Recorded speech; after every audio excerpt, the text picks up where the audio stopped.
Hi friends, welcome back to my channel. ఇవాల్టి top interesting news వచ్చేసి సమంత గారి గురించి. సమంత ఇటీవలే తన సినిమాలతో కంటే డేటింగ్ వార్తలతోనే ట్రెండింగ్ ఉంటున్నారు. ఇండస్ట్రీకి వచ్చి 10 ఏళ్లైనా ఇప్పటికీ ఆమె క్రేజ్ ఏమాత్రం తగ్గలేదు. తెలుగు, తమిళ భాషల్లో ఎన్నో చిత్రాలతో టాప్ హీరోయిన్ గా ఎదిగిన సమంత అక్కినేని నాగ చైతన్యతో వివాహ బంధంలోకి అడుగుపెట్టి కొన్నాళ్ళకి విడాకులు తీసుకున్నారు.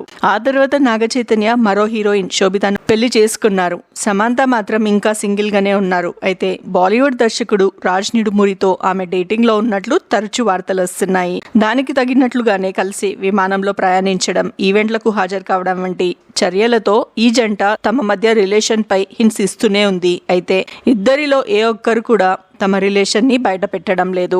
ప్రస్తుతం తనకి నటిగా అవకాశాలు తగ్గిపోవడంతో నిర్మాతగా మారి సినిమాలు చేస్తున్నారు సమంత. త్రాలాల మూవింగ్ పిక్చర్స్ బ్యానర్ ఏర్పాటు చేసి ఇటీవలే శుభం అనే సినిమాని తెరకెక్కించడంతో పాటు అందులో చిన్న పాత్రలో మెరిసింది. చాలా తక్కువ బడ్జెట్ తో తెరకెక్కిన ఈ సినిమా సమంతకు బానే లాభాలు తెచ్చిపెట్టిందని ఫిలిం నగర్ లో టాక్. ప్రస్తుతం మట్టి బంగారం అనే సినిమాలో నటించడంతో పాటు తానే నిర్మిస్తున్నారు. అలాగే బాలీవుడ్ లో రక్త బ్రహ్మాండ్ అనే వెబ్ సిరీస్ లో కూడా నటిస్తున్నారు.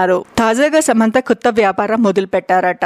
అదే పర్ఫ్యూమ్స్ బిజినెస్. దానికి సంబంధించి కాన్సెప్ట్ నుంచి బ్రాండింగ్ వరకు అన్ని తానే దగ్గరుండి చూసుకుంటున్నారట. ప్రోడక్ట్ రెడీ అయ్యాక తానే బ్రాండ్ అంబాసిడర్ గా మారి మార్కెటింగ్ కూడా చేయాలనుకుంటున్నారట. మొత్తానికి సినిమాల ద్వారా సంపాదించిన వృధా చేయకుండా బిజినెస్ లో పెట్టడం అనేది మంచి విషయంగానే చెప్పాలి. ఇప్పటికే టాలీవుడ్ కి చెందిన హీరోయిన్లు ఎంతో మంది అనేక రకమైన బిజినెస్ లు చేస్తున్న సంగతి తెలిసిందే.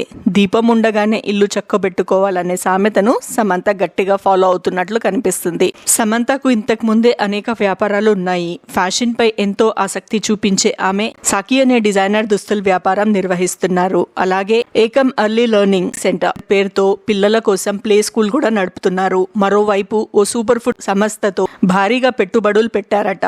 ఇలా తన వ్యాపారాలతో ఏడాదికి $3 మిలియన్ పైగానే ఆర్జిస్తున్నట్లు సమాచారం. తాను సంపాదించిన దాంట్లో కొంత భాగాన్ని అభాగ్యుల కోసం ఖర్చు చేస్తున్నారు. ప్రత్యూష సపోర్ట్ అనే స్వచ్ఛంద సంస్థను స్థాపించి పుట్టుకతోనే గుండె జబ్బులుండే పిల్లలకు ఉచిత వైద్య సహాయాన్ని అందిస్తుంది.